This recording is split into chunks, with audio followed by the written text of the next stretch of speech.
Hello everyone, Pem here, and welcome to my 6,000 subscriber Q&A session. As you can see, we're here in Skyrim. As you can see, I've got my face cam set up, and as you can see, I'm using my headset microphone. That's because the blue snowball that I purchased a while back has been rather faulty lately. I'm actually going to return it and get a different microphone, and in the meantime, I'm going to use this one. Don't read too much into the fact that we're here in Skyrim. It's not like Skyrim's coming up anytime soon. We are just here because I usually do my Q&As with a backdrop of some Elder Scrolls game, and I've been in Oblivion, I think, the last 2 times, so I figured I was due for Skyrim. So before we get to it, I wanted to say thank you very much. 6,000 subscribers is a milestone for sure. I'm glad to have you guys as viewers. I'm very thankful that you give me your time and attention, and I don't take it for granted. So, with that said, here's to you. 6,000 subscribers, little Jameson.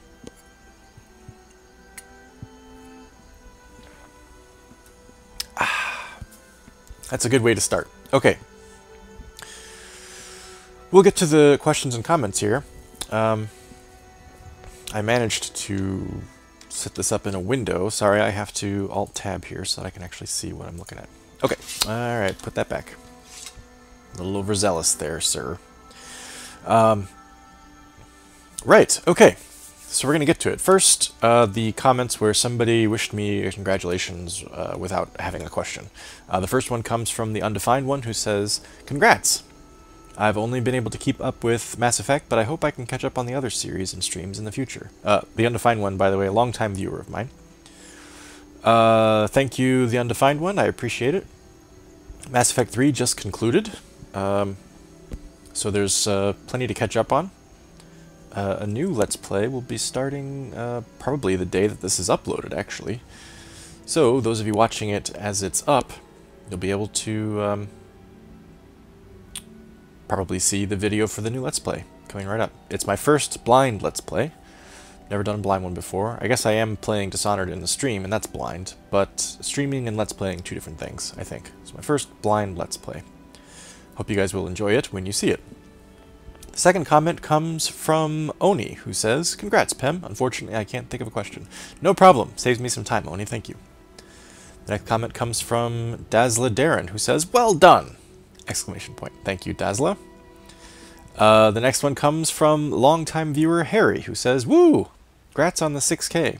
I must be nearly caught up to when you actually have new videos with the new mic. It sounds really good." I think his comment was made before the issues that I've had with static in Darkest Dungeon.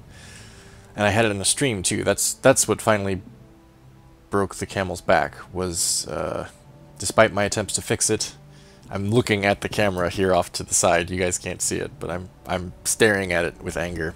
The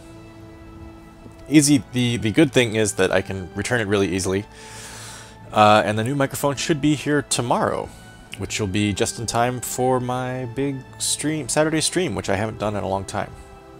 For those of you who are watching this in time, you could join me 3 p.m. Eastern Standard Time, Saturday, February 3rd, if you're around. I will be streaming at that time. Check out my Twitch channel. There's a link in the banner. Harry says, continues to say, "Questions. What is your name? What is your quest? What is the airspeed velocity of an unladen swallow?" To which a commenter named I'm Old Greg replied, "What do you mean, an African or European swallow?" To which Harry replied, "What? How am I meant to... Ah!" Given the interplay there between Harry and I'm Old Greg, I don't think that anything further needs to be said. That was pretty flawlessly executed. Thanks very much, Harry, for the comment. I appreciate it. Another longtime viewer, Carl Mendoza, says, "Congrats on the 6K subs, Pem. My question is, what is the game you got most hyped for that didn't disappoint?" Mine was Witcher 3. That's what he said. Mine was Witcher 3. Most hyped that didn't disappoint? Gosh, I don't know. I don't often get hyped for games, usually because I play them well after they're released. I usually don't have much time to play games, especially new games, and usually new games are more expensive, so I usually try to wait for them to go on sale on Steam, which sometimes means that I'm waiting a year or more. Also, new games fresh out of the box, not fresh out of the box, but, you know, near their release date, usually have more bugs and issues like that, so I like to wait till a few patches are released. Makes the game a little bit more solid, less nutty.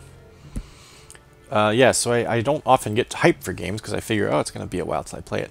That said, Kingdom Come Deliverance apparently has a release date of not too far in the future, I think. Sometime this summer, maybe? Or maybe even earlier than that.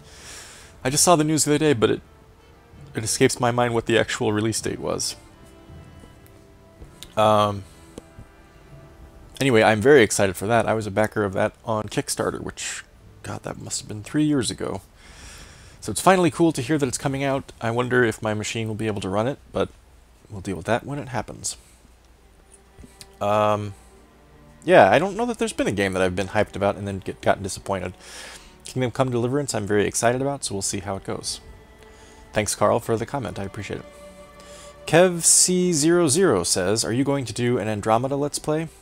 To which a commenter named No Fun Allowed replied, I don't think he's a sadist. Which I think he meant to say masochist. But I agree with No Fun Allowed. I'm not going to do an Andromeda Let's Play. I wasn't interested in Andromeda before it was released, because I feel like the Mass Effect trilogy ended the way that it needed to end. Shepard's story concluded. The galaxy was pretty fully explored. The Reapers were a huge threat. I was confused as to why they thought they could top the Reapers as a villain. Maybe they didn't even attempt to, I don't know. I haven't played Andromeda. I've only heard that it's not that great. So what little interest I had waned completely when it was released. No desire to really play it, less desire to LP it. I can't say never because who knows. I might be Let's Playing games for a while and maybe eventually I'll get to it. But for now, no plans. Thanks for the comment and question, KevC. Longtime viewer Pandaman says, what has been your favorite series to... Oh no, encoding overloaded. Hang on. Hang on, guys, hang on. Sorry, you'll have to forgive me. I've had this issue recently where OBS will suddenly say, oh, the encoding is overloaded. You have to reduce the resolution. And when that's happened, I've actually lost video. This is no joke. This is the third time I've attempted to record this 6,000 subscriber Q&A, and the reason is because every time that I've done it, OBS has told me, I freaked out, the codec couldn't handle it, and it only records like 7 minutes of footage. And the first time I recorded like an hour and realized at the end that it had only recorded 7 minutes. The second time I recorded 30 minutes, something like that, and realized at the end it only recorded like 11. It's weird because it doesn't stop recording. The little recording icon is still there in my system tray. It just has a little message at the bottom of OBS that says, ooh, the codec is being weird, which I wouldn't notice if I wasn't looking for it. Hence why I recorded a freaking hour that one time. Anyway, we're back to it. Sorry about that interruption. Oh, damn it. Now Excel, where I have all my questions, is not topped. Put that away, you fool. And now I've got my mouse cursor in the middle of my screen. I don't think you guys can see that, but I can. It's aggravating. Right. Pandaman, what has been your favorite series to work on so far? Oblivion, I think. Oblivion encoding overloaded. I don't trust this, you guys. I don't trust it. Okay, we're back, everybody. This time we're not in Skyrim. We are in a slideshow. Because ever since... well, actually, I don't know what's causing it, but I think it has something to do with Skyrim being in windowed mode. OBS has to work harder for some reason. I know loading screens in Skyrim take longer when it's in windowed mode. I'm not sure if that's related. I also know that I think that the camera, that OBS is also working harder because it's recording my face cam as well, you know, so it's got to do that and chroma key it and record the footage of the game. I think it's maybe just too much for it to handle. You wouldn't think so because people record themselves overlaid over games all the time, but Don't know. Hopefully that's not too loud for you guys. I think it sounds okay. So we're just in a slideshow of, I think it's just actually just 2 screenshots of Skyrim. It's not even that diverse, but one of them is the screenshot, basically the view we were just looking at. So without further ado, let's get back to the questions. We were trying to answer Panda Man's question about... This is too loud, I can tell. Stand by. Maybe that's a little better. We were answering Panda Man's question about what's been your favorite series to work on so far. And I think I was going to say Oblivion. With, I think,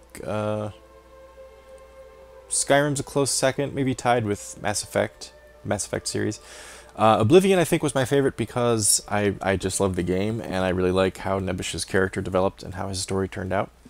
I also think that I was a bit more natural in the role-playing in that Let's Play than I was in Skyrim, where I was still kind of getting my feet under me. I was still relatively new to Let's Playing.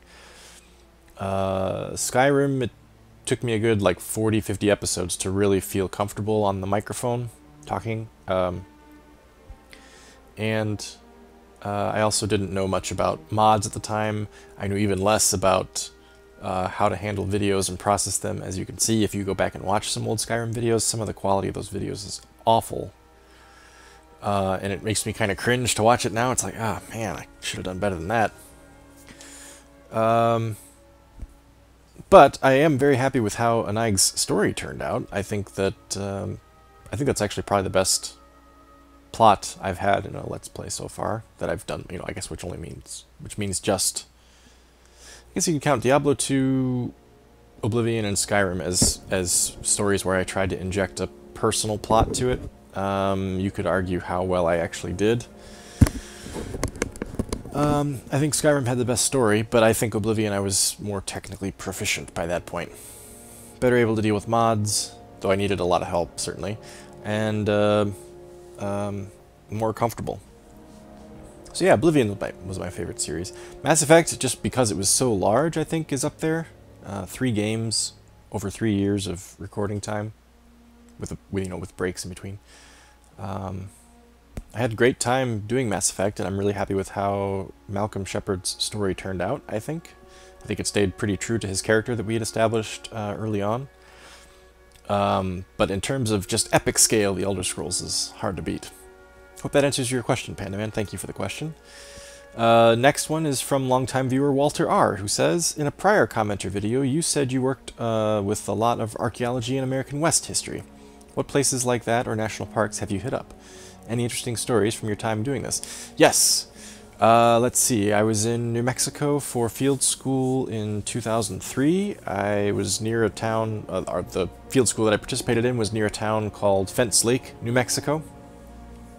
Let's switch to another view, shall we? Stand by. There we go. How about that? Near Fence Lake, New Mexico, which is really not even a town. It's basically a post office and a convenience store at a highway intersection. It's really tiny. I was there for 5 weeks. We did some digging around what was called Cox Ranch, C-O-X, those of you with your mind in the gutter.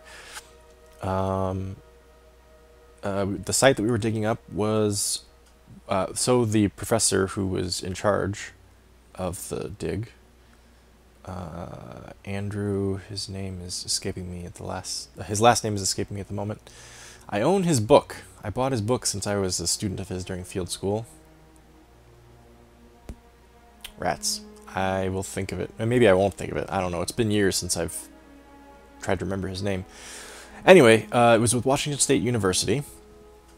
We were at Cox Ranch, Pueblo, and we were digging up what was estimated to be a site that was over 1,000 years old, so sometime around like 900 to 1000 AD.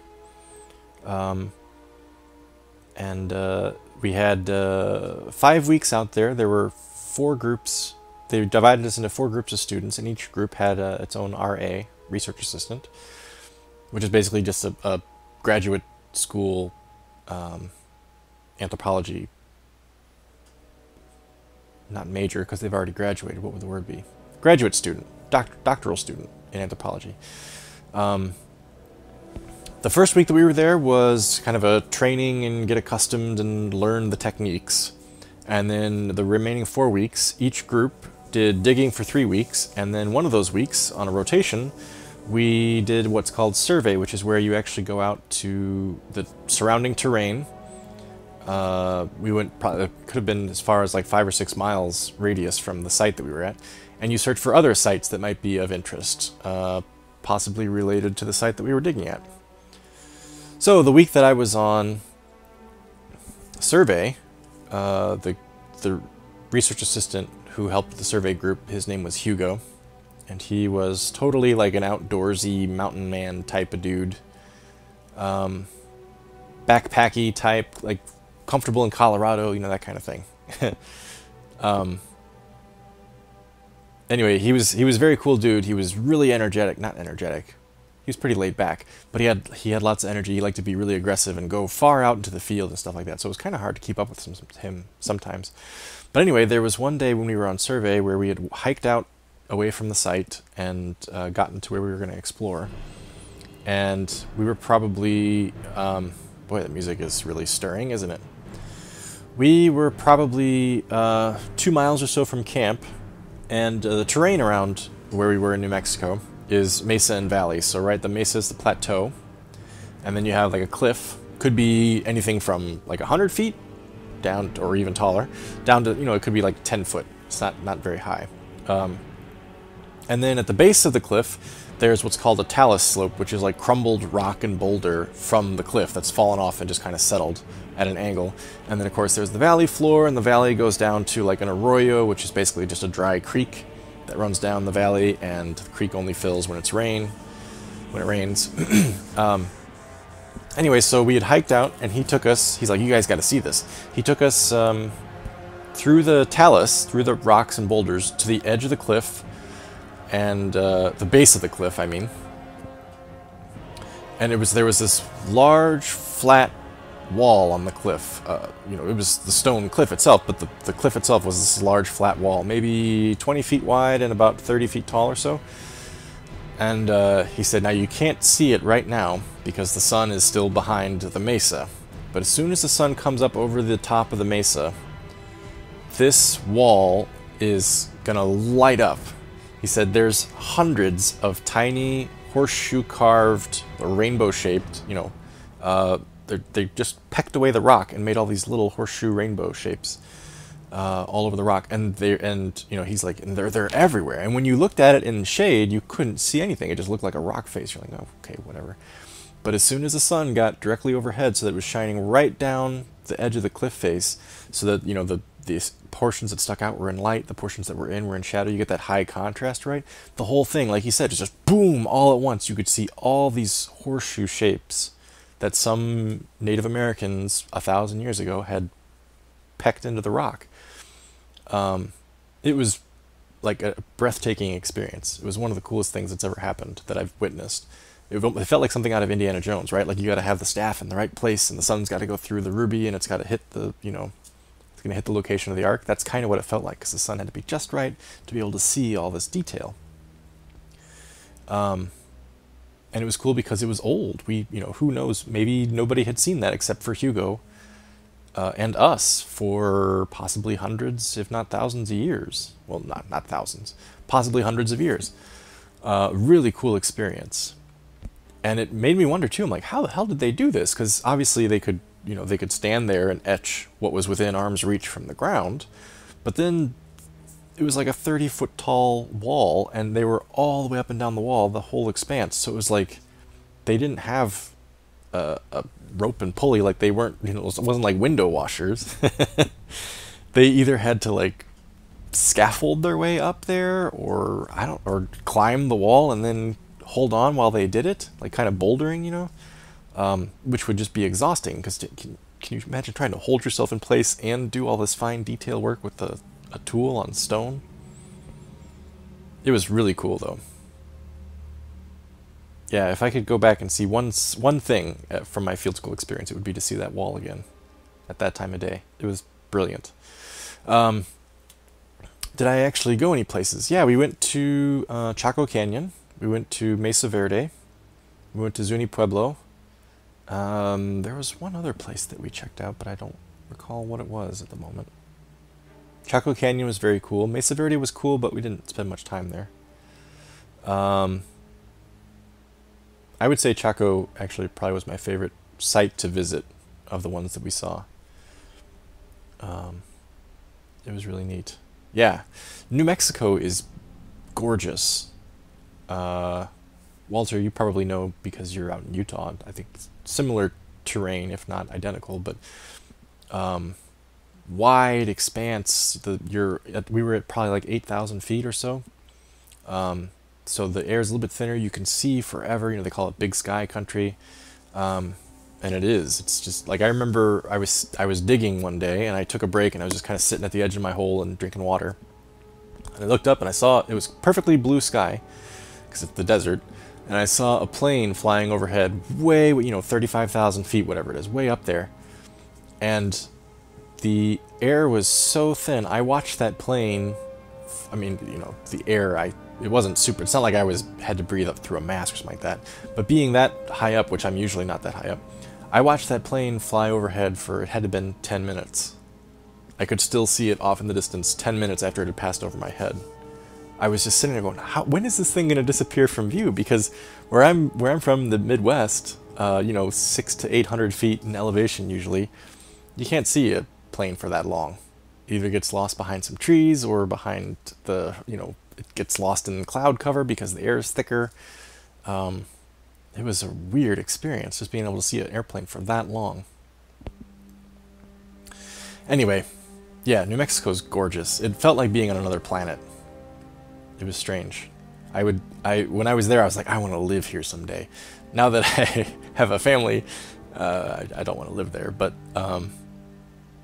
if I ever found myself retired and my wife wanted to, or if I was alone, I would consider moving back because it's a beautiful, beautiful place. It's amazing. Anyway, that was a long answer to your question there, Walter. But thanks for asking it. It's kind of nice to wax nostalgic every now and then. Another longtime viewer, Mr. Bloodstone99, says, "Congrats on the 6K, Pem. Question: favorite book or book series? Also, your favorite game of 2016." Book or book series? I don't know if I have one single favorite book. Book series is easy though. I would have to pick Dune.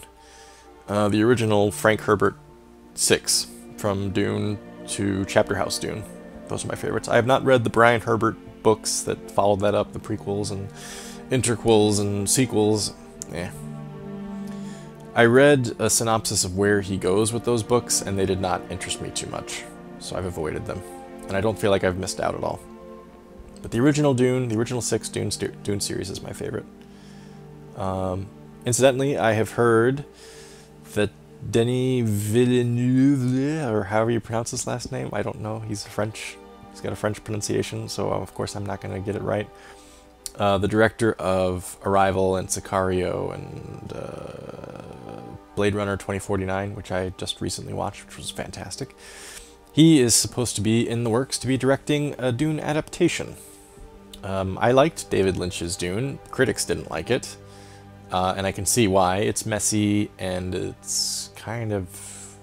it's just messy, But I appreciate the scope of what was going on there and what he was trying to do with it. It didn't quite work, maybe the way that it could have, but I thought it was still enjoyable.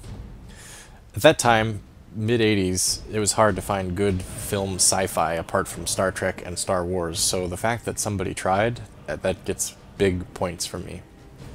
That said, I'm still looking forward to the new adaptation whenever it happens. I've watched the sci-fi adaptation with William Hurt, and in the sequel, The Children of Dune, with James McAvoy. And it's fine. It's alright. It's pretty faithful to the books, but then some of the acting is not so good. They got good actors for the parts that they needed good actors for, but man, some of the secondary characters are just awful. So, Dune's due for a good adaptation. A good, faithful adaptation. Let's see, favorite game of 2016. I had to look it up to figure out what games even came out in 2016, because I wasn't actually sure. Turns out, two games that I really enjoyed came out in 2016, and I would probably have to say those. And in fact, I think they're the only two games from 2016 that I played. One of them was Darkest Dungeon, and the other was Banner Saga 2. So I would have to say those two games were my favorite, though I didn't know at the time that I started playing them that they'd come out in 2016, because I don't think I started playing them until after that. Certainly Banner Saga 2, I only started playing in 2017. Darkest Dungeon I may have started playing like November, December 2016. In fact, I think I was playing it around Christmas time that year. Hopefully that answers your question, Mr. Bloodstone. Thank you very much for the comment and question. I appreciate it. The next question is from longtime viewer Straight Edge Panda, also known as Ciara, who says, 6,000 sub hype.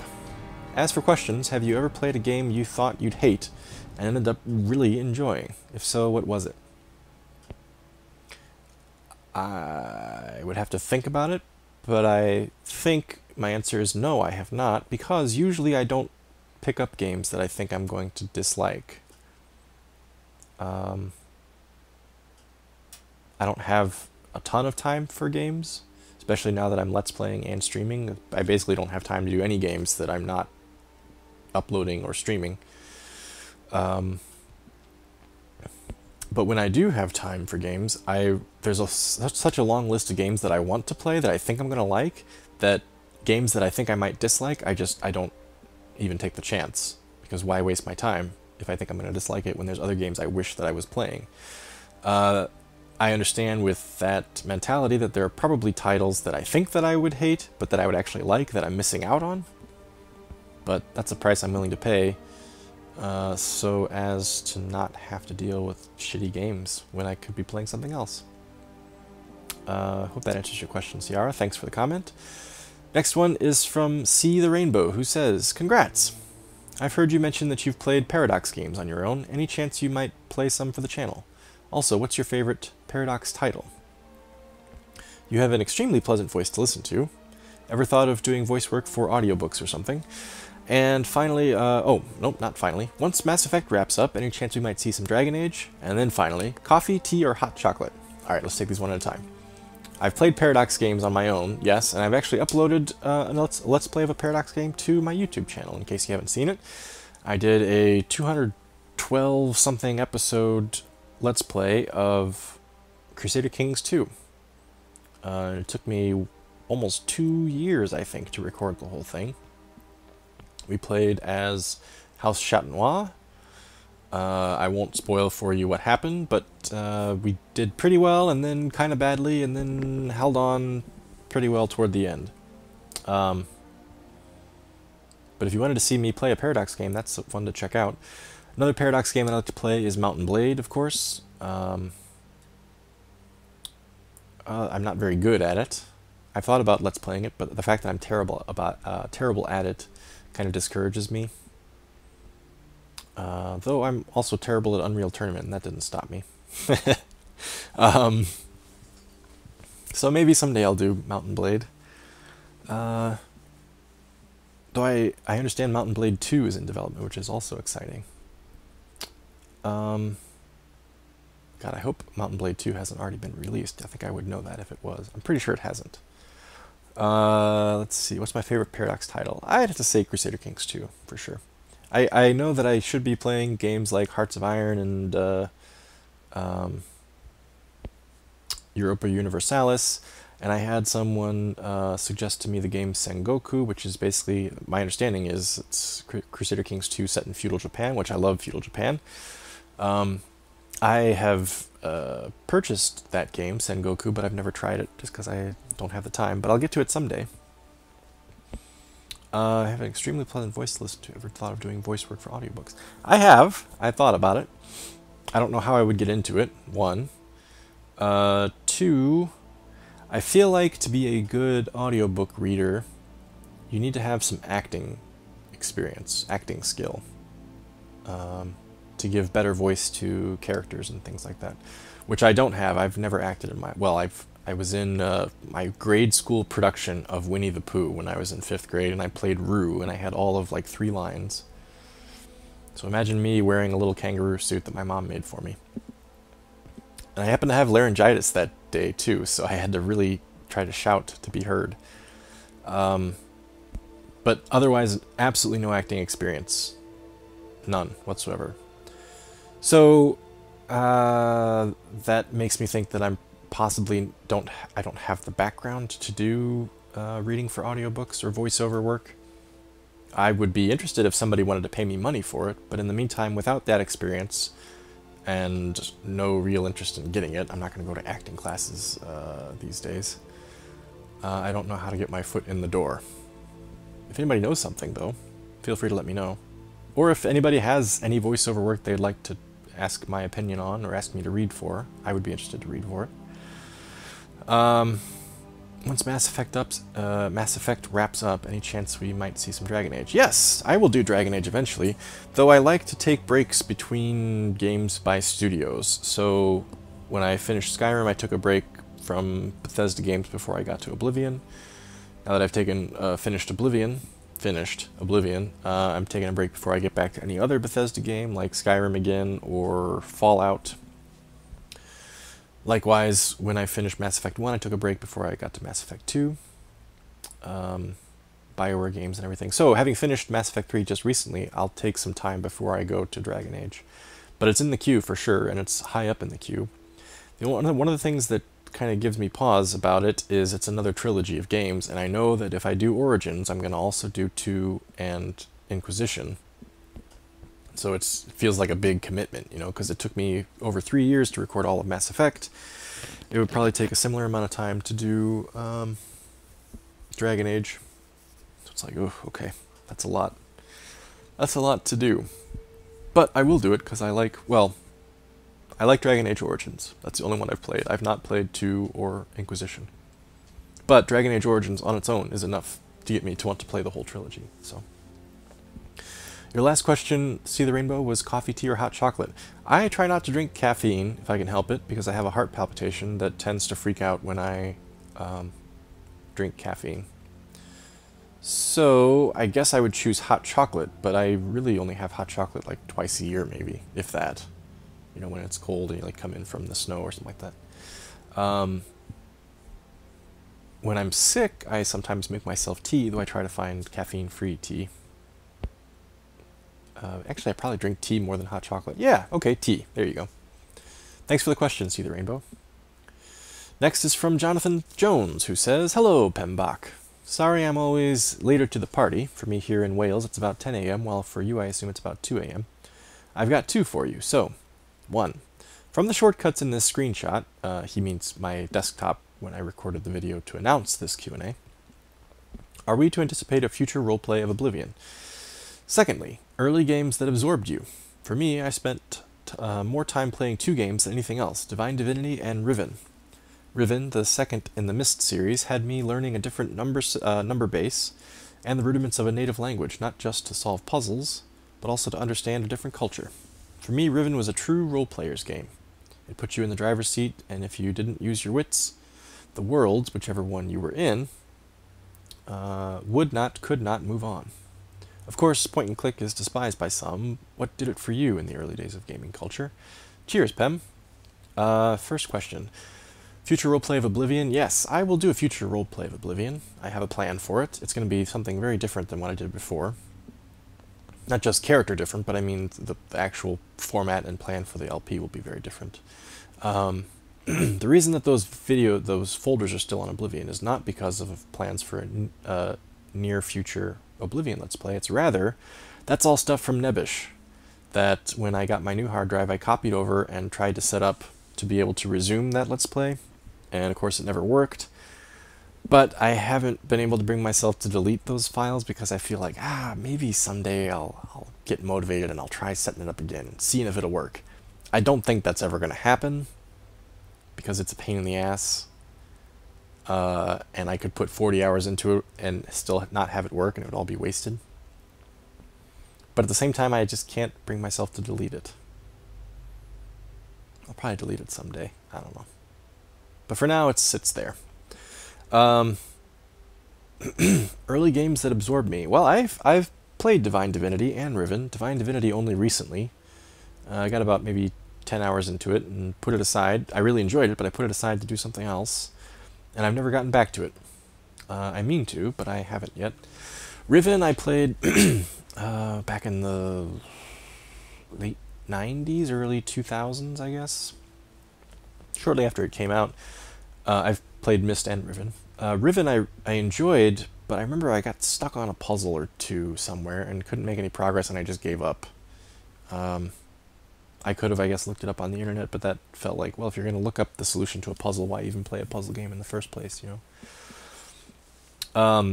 So I never finished it. But that said, I do remember playing Riven and Myst, that the setting and atmosphere of those games was remarkable.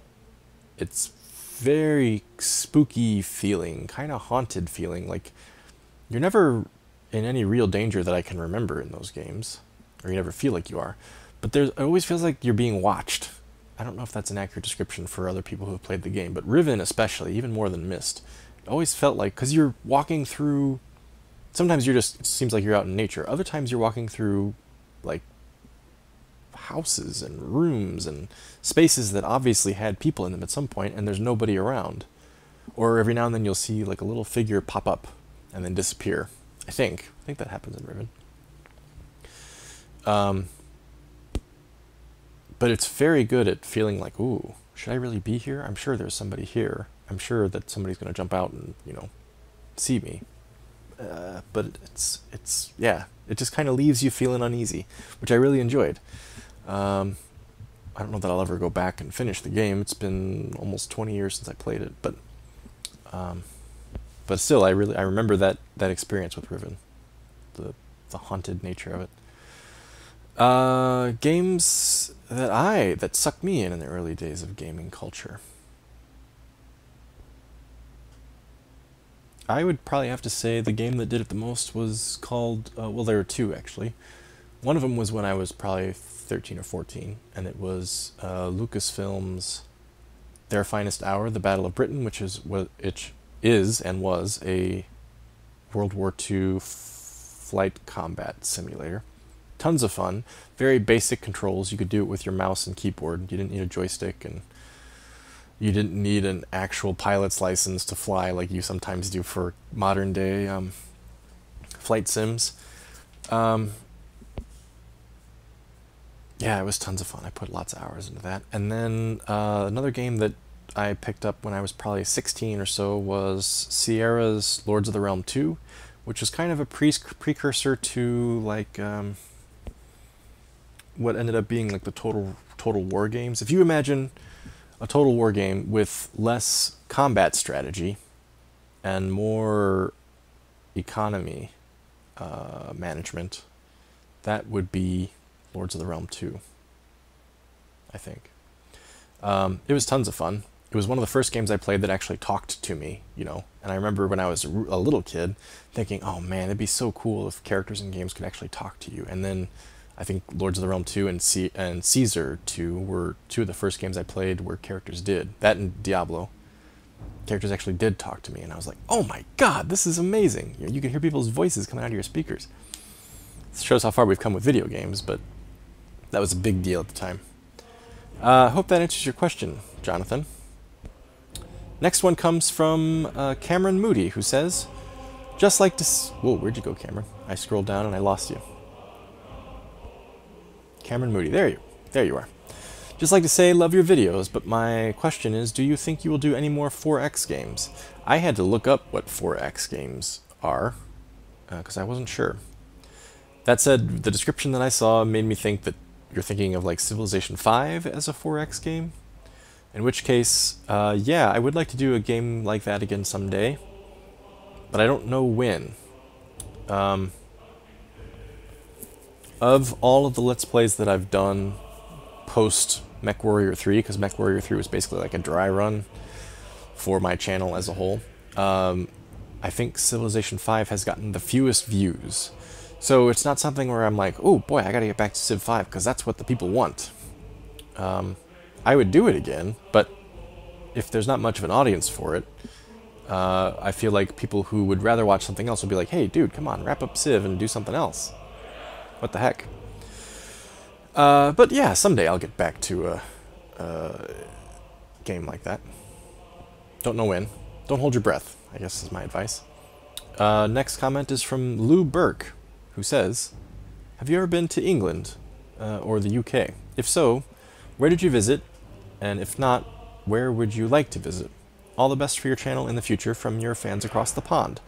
Also, if it's okay to ask another, hope you've settled well into your new house. Any fun stories since the move? All the best. Thanks, Lou.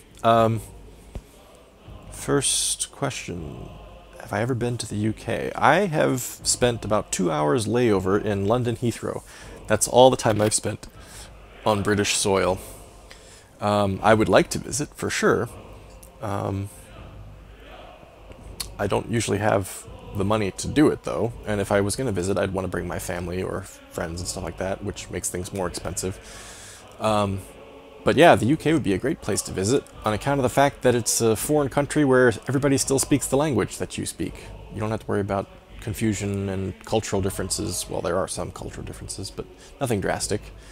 Where would I like to visit? I'd like to see Wales. I would like to see London. I'd like to see, like, the middle north country. Someplace around Yorkshire or something like that. I don't know. I know some British geography, but I don't know much what it looks like. You know, I know where Cornwall is. I know where Sussex is. I know, where Wales is and all that stuff, and Dover and things like that, but I don't actually know much about what different areas of the country look like. So I don't know what there is to see. But if somebody wanted to make suggestions, I would be interested. Like I said, I won't be able to act on it anytime soon, I don't think. But all the same, it'd be nice to know. If it's okay to ask another, hope you've settled well into your new house. Yeah, we've settled pretty well. We don't have any major jobs to do anymore. It's now mainly maintenance and just kind of taking care of little stuff here and there, things that we want to do long term and didn't have to do before we moved in. For example, my wife wants to do some more work in the basement, kind of making it more homey. It's currently only semi-finished. She wants to kind of make it a room that we could come down and crash and watch a movie in. Or when my oldest son is a teenager, maybe he'll want his own room downstairs. That might be something that would work out. So there's that kind of project where it's like, yeah, we've got a few years to work on that. No big deal. Any good stories from since we moved in? I don't know. I'm sure there are, but I can't think of any off the top of my head.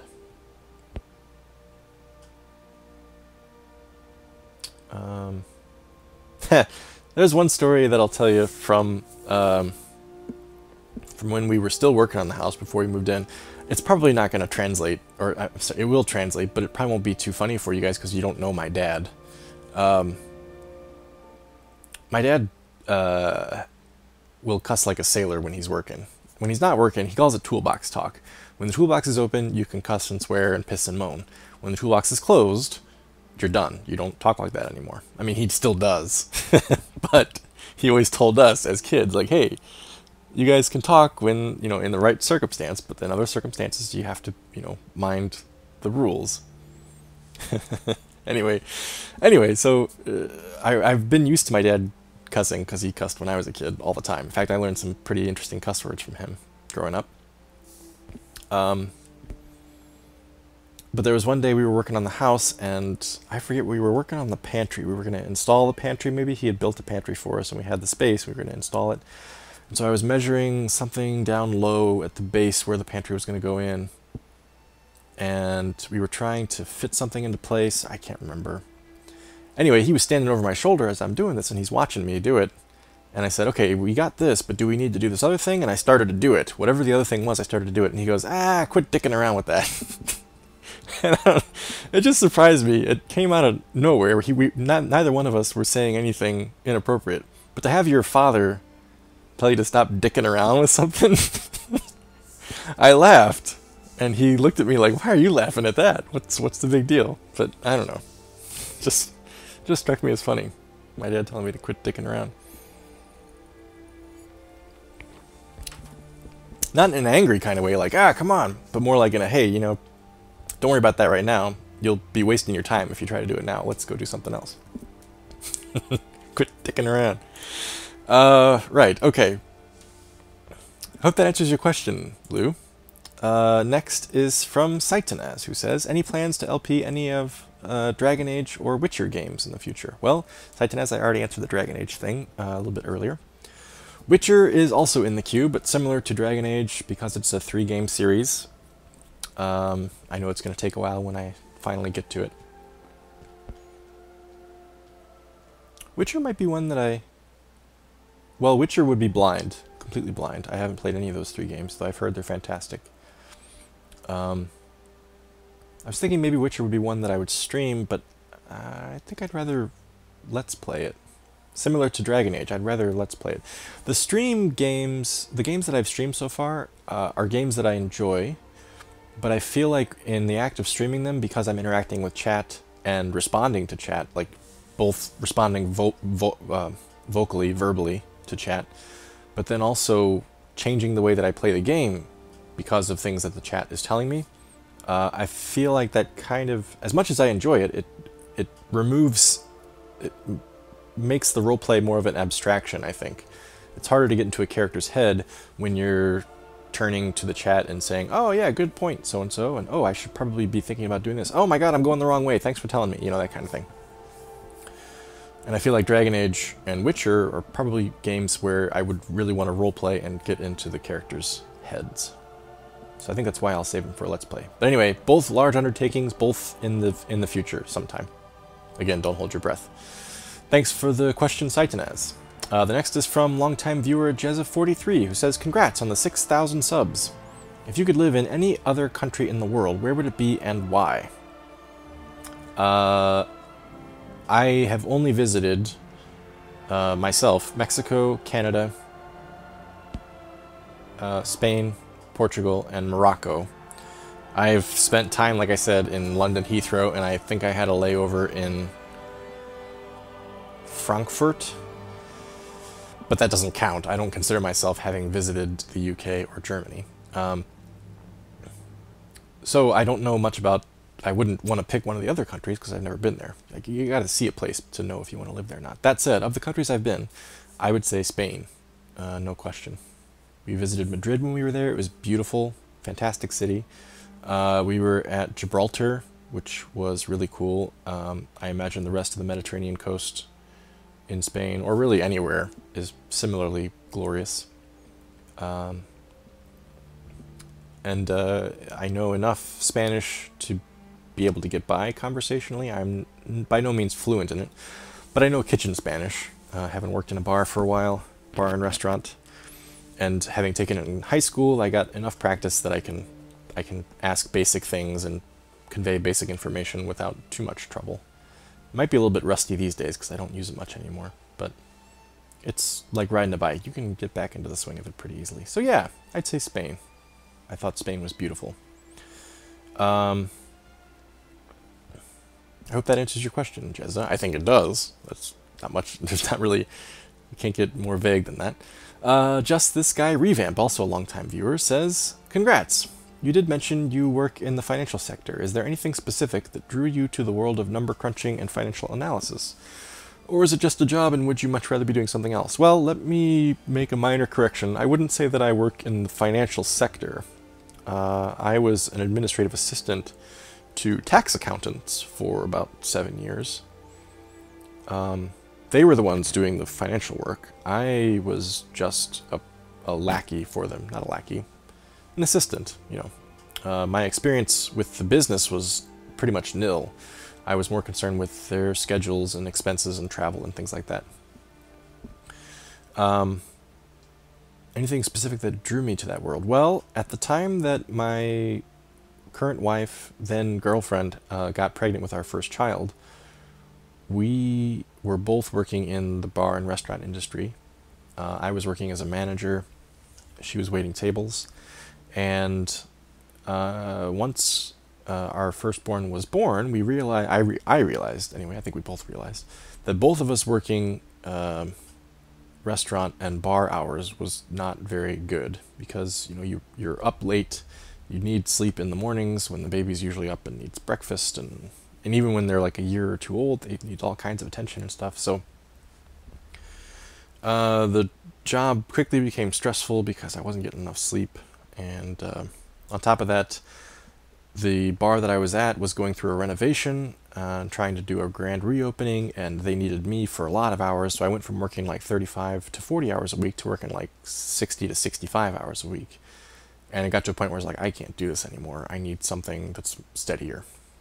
So my friend who worked for an accounting firm in Chicago said, hey, this segment of the tax department needs an administrative assistant. I think you're qualified. Do you want to apply for the job? I said, sure. So I ended up getting the job, and it paid a little bit better than the management job did, and the benefits were better, and I got more time off. So I was like, hell yeah, this is great. And it meshed better with my girlfriend's schedule because she could work evenings and I could work days, and we were able to balance the kid business a little bit better.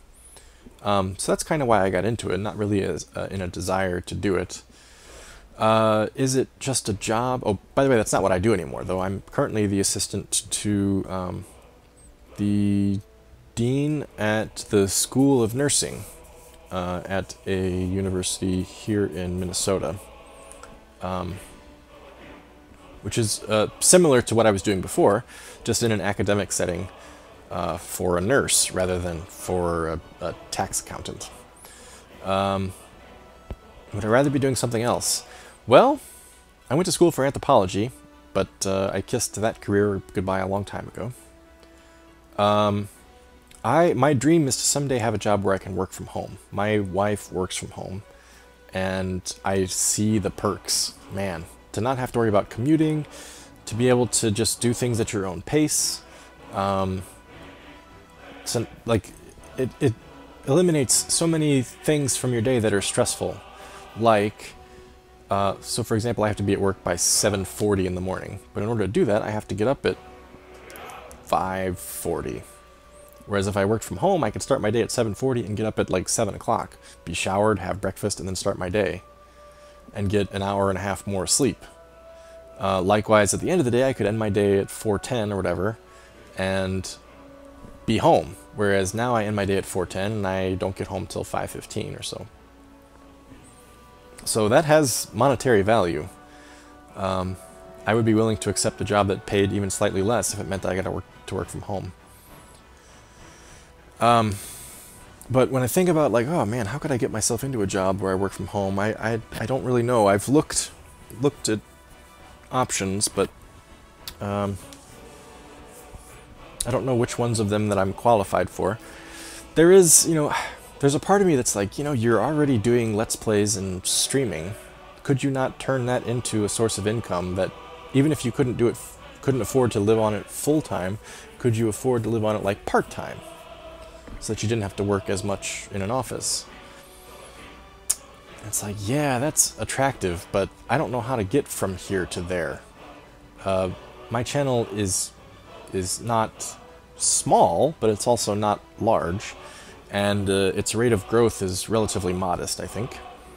So I don't really know how to advance that without changing what I've done to this point. I don't want to change what I've done. I'd like to be able to do the exact same thing that I've done so far, roleplay games,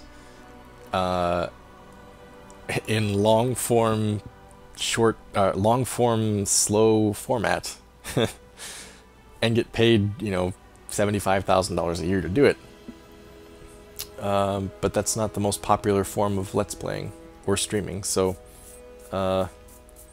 who knows? I sometimes wonder, I wonder if I'm like one good retweet or one good video share away from getting a larger audience. Like somebody who has a large audience themselves will see something and say, yeah, this deserves a recommendation, and they'll pass the word along to their audience. That's how I ended up getting my first few viewers. My first 500 or so viewers came from recommendations by Sorcerer Dave and Variax and Zemalf, and then I got another boost from those three when I played Talisman with them. So I sometimes think like, I wonder if somebody else will find me and boost me, and that'll give me a jump. My videos aren't monetized on YouTube, so I don't make money from that. I have the Patreon account, but the income there is very modest. Not that I take it for granted. Every cent helps. And then on Twitch, I occasionally get subscriptions and cheers from people who participate in my streams, which is also very appreciated. But I'm a long way off from having it be something that would be livable, or even part-time livable, you know. So we'll see. I don't know, you know, I could make like a 5 or 10 year plan to try to make something like that happen, but like I said, I'd probably need to change a lot about the channel that I don't want to change. So in the meantime, I'm satisfied with where I am in employment, and I'm making enough money and have enough benefits to provide for my family. So there's no pressure to make any kind of drastic change. That was a very long answer to your question, Revamp. Sorry about that. The next question comes from longtime viewer Zelda Henson, who says, I have a question. Why are you so awesome? Zelda, I don't know. I don't know that I am awesome, but I'll take your word for it. I won't turn down the compliment. If I did know, I would bottle it and sell it, because that would make a lot of money. Yeah, I need to be more awesome. That's what I need. That's what everybody, no matter how awesome you are, you should aspire to be more awesome. That's what I'm going to say. Words of wisdom from me on the internet. Thanks for the question, Zelda. The next is from longtime viewer Bergwine, who says, what is love? That's a tough one, Bergwine. There's a part of me that thinks that love is just a chemical reaction that happens in your brain to well, it's not really a chemical reaction. I guess it sort of is. It's dopamine release to encourage bonding between people who rely on each other. We're social animals after all, and groups, we get along better when we get along with the group that we're in. I think love is a means to facilitate that and make our survival, make us better adapted to survive. That said, when you're in love, or when you love somebody, it's the most important, sweetest, shittiest thing that happens to you. It's fantastic and it sucks. It's more fantastic than sucks, but it's a little bit of both all the time. Because there are times where it's like, man, if I didn't love these people, I could do whatever the hell I wanted. I could indulge myself to no end. And then there, you know, then there are other times where it's like, no, I don't want to do that. I love these people. Of course I don't want to do that. And then other times you're like, ah, man, I wish I didn't love these people. But no, on the whole, it's great. Love is fulfilling, I guess. It's I don't know. I can't put it into one sentence. I guess nobody can, really. That's why you asked the question, because it's not really a question that can be answered. But thanks anyway, Bergwine. I appreciate it. Next question is from Elijah Whittle, who says, do you like Oblivion or Skyrim better? I've talked about this, I think, in my Oblivion Let's Play. I like Oblivion better. Probably because it was the first Elder Scrolls game that I played. But the world is super inviting. I love the inane chatter of the NPCs and how disjointed it is. Oblivion is a great open world fun game with some great quests. It's not Morrowind, it's not Skyrim, but it has its charms, and I think its charms are what bring me back to Oblivion more than anything else. Yeah, I like Oblivion better. That said, once Skyblivion is done, I would be interested to try to play Oblivion in Skyrim's engine. That would be interesting, and with Skyrim's mods. That'd be a change, and I would like to give that a try. I understand that more Oblivion is getting closer and closer to completion. Who knows what that means, but I'm following them on Twitter, so I sometimes see updates and things like that. Someday. Maybe that's what I'll do. When more Oblivion, that's already out. When Skyblivion is released, I'll Let's Play it right away, and because I'm one of the first, I'll get tons of views right? That's how you do it. That'll be my channel explosion. Nah, I doubt it, but anyway. Thanks for the question, Elijah. We're nearing the end here. We only have 3 commenters left. The next one is from longtime viewer Cameron Getz, who says, "Congrats on getting to 6,000. That's really cool. I have 2 questions.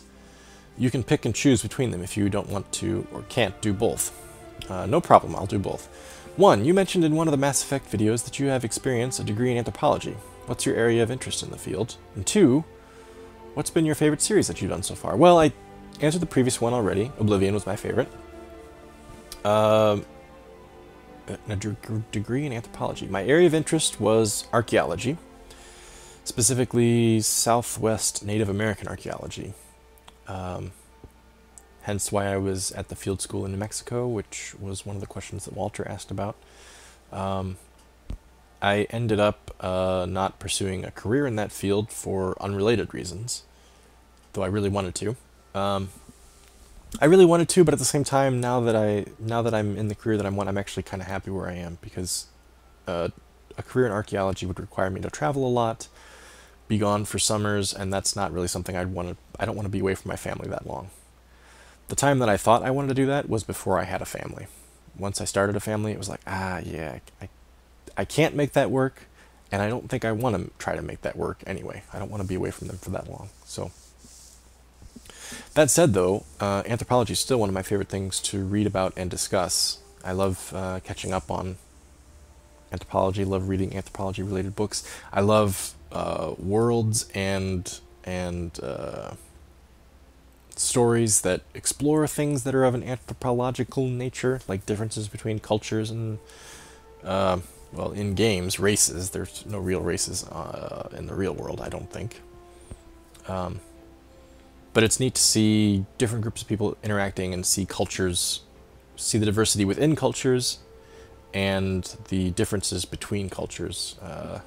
Always amazes me. And the reason that archaeology appealed to me was because it combines that kind of focus with the thrill of finding something and putting your hands on something that the last person who touched it did so hundreds or thousands of years ago. That's a really cool feeling that you don't get in many other things, you know.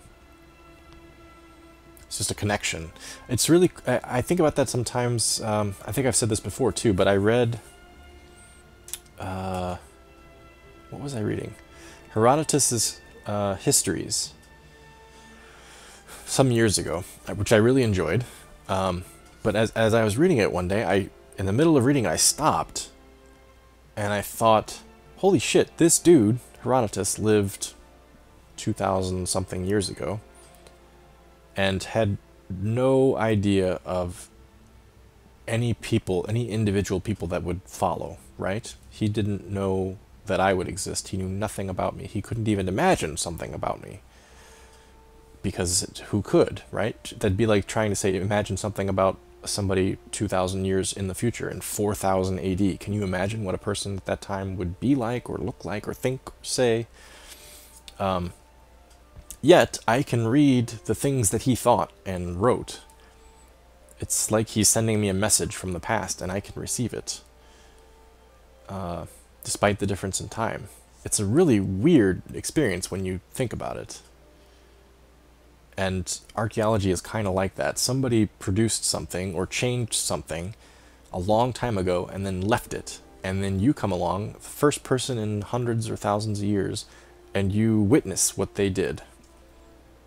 And so there's a connection between that person and you, even though that person couldn't conceive of you. And you, apart from knowing that they exist, you can't really even conceive of the person that did it. You just know that they were a person. You don't know what their hair looked like, or what their family, components were, or anything like that. It's strange. It's like a time telephone call or something, where all you get to say to each other is, hey, I found this thing that you did, and then hang up. That's it. It's weird. It's really cool. I don't know. I enjoy it. Thanks for the question, Cameron. Next is from longtime viewer Chris Hool, who says, let's switch to the other screenshot there, some variety, huh? Who says, okay, by the time you post the answer, it might be obvious, but here's my question. Will you add a face cam to your Let's Plays? I really think the leather plus face last night added a whole new level. He's talking about the sexy wailing comment in the Dishonored stream the one time. I've since decided on this, and I think I mentioned it in Discord, so some of you may have already seen it, but my plan is I will keep the face cam for streams. I will not do the face cam for role-playing Let's Plays, but I may do the face cam for non-role-playing Let's Plays. Like, so for example, if I do Dragon Age Origins, I won't do a face cam because I'm trying to stay in the character, and I don't think seeing my face really adds much to it. In fact, it might actually detract. But a game like Darkest Dungeon, for example, if I was starting Darkest Dungeon tomorrow, I'd put my face cam on there because seeing the reaction to the crazy shit that happens in that game, how things can twist and turn and change on a dime, seeing that reaction, I think, would add to the experience. Yeah, so non-role-playing games, I think I'll do a face cam. Otherwise, no. I don't like myself being on camera, really. There was a big part of me that resisted it for a long time because it felt like vanity. It felt like, why would even people want to see my face? I don't get it, but okay. Now I see the appeal, but I'd still like to keep it limited. I feel like facecam is something that could very easily get overexposed, which I'm not looking forward to. Thanks for the question, Chris. And the last question comes from longtime viewer Sanguine Lynx, who says, congratulations, Pem. Before you know it, you'll have 10,000. That might be a while. It took me almost 5 years to get to 6,000. That's going to take a while. What's your favorite aspect of playing a role-playing game? That is, character creation, new worlds, etc. Do you think they'll ever get around to making Elder Scrolls 6? My favorite aspect of playing a role-playing game is the mythology, the world building, in-universe lore, that kind of thing. I've always loved it. I loved it since I read my very first Greek myth as a kid. I loved it when I read the Iliad. I loved it when I read the Silmarillion and Lord of the Rings. I loved it when I got into the Elder Scrolls and into the Mass Effect series. A really well-built world with depth, where the writers and creators made an effort to make it feel alive, and make it feel like it has a history. That goes a long way, I think, in making the world more interesting to explore on your own. That's my favorite part, for sure. Do you think they'll ever get around to making Elder Scrolls 6? Hell, I don't know. Way back when ESO was announced, Elder Scrolls Online, I remember thinking, oh, well, that's the end of the Elder Scrolls games, right? Because why would they make another game if the entire continent of Tamriel is in the online game? Because what's left to explore in a new game? And then as it came out, I realized that they weren't actually doing all of Tamriel. They were doing bits and pieces of it. I was like, oh, okay, maybe there's still a possibility that they'll make an Elder Scrolls 6. But now that it's been 7 years, 6 years since Skyrim came out, and they haven't even started, apparently, on Elder Scrolls 6, who knows? Who knows if they'll make another one? If they do, I'd be there first day to play it. But that said, there's a part of me that almost wishes that they don't. Because so much time has passed since Skyrim and Oblivion and Morrowind that I wonder if the team that would make it now could do it and keep it consistent with what's already come before. I feel like the next Elder Scrolls game will be so different than anything that they've done previously that it won't feel like an Elder Scrolls game. It might just feel like a completely different thing. I don't know. So if that's the case, if that ends up being the case, I'd rather just leave it at Skyrim, right? Just kind of look, maybe this is it. Maybe this is the world. Rather than have it change to something that I don't recognize. But who knows? If they release it in another 5 years, or 4 years, or 3 years, or whatever, maybe they'll knock it out of the park. I don't know. The trends in gaming as a whole don't really encourage me. Indie games have introduced a spark that has been lacking in the last decade or so, but the trend of large studios buying up medium-sized studios and everything getting more similar and more you know, broad demographic, trying to attract lots of people rather than trying to make niche games, is discouraging me in thinking about Elder Scrolls 6, because it makes me think, oh, it'll be more broad, less deep, which Skyrim certainly was, I think, over Morrowind for sure, and Oblivion to a degree. It was very broad and not very deep, I think, in the quests. Because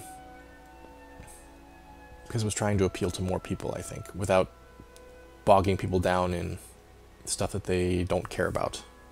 I'm talking general gaming audience, not people who are dedicated role-playing game players.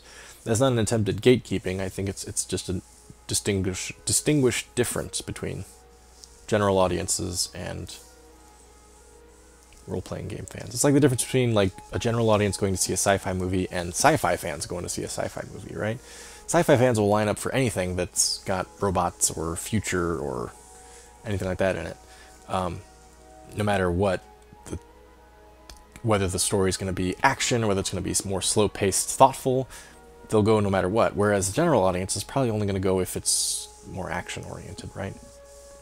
So that's kind of how it feels with like a future Elder Scrolls game, is they want to get as much money as they can from it, and the way to do that is to make a broad game that appeals to a lot of people. But the way to do that is to cut out some of the things that appeal to the fans who would be playing it because it's a role-playing game. So, I don't know. I wonder if Elder Scrolls 6 will be recognizable as an Elder Scrolls game sometimes. We'll see. Who knows? If it ever comes out, maybe. Anyway, that's the last question. We're done. So, to sign off, I once again wanted to say thank you, everyone, for your time, attention, and support. It's greatly appreciated. Whether it's Patreon, PayPal, subscribing, liking, viewing, watching streams, it doesn't matter. I greatly appreciate everything that you guys do to make my channel the success that it is. So don't ever think that I take that for granted. I don't. And to toast to your health, here's one more for you, the audience. Thank you.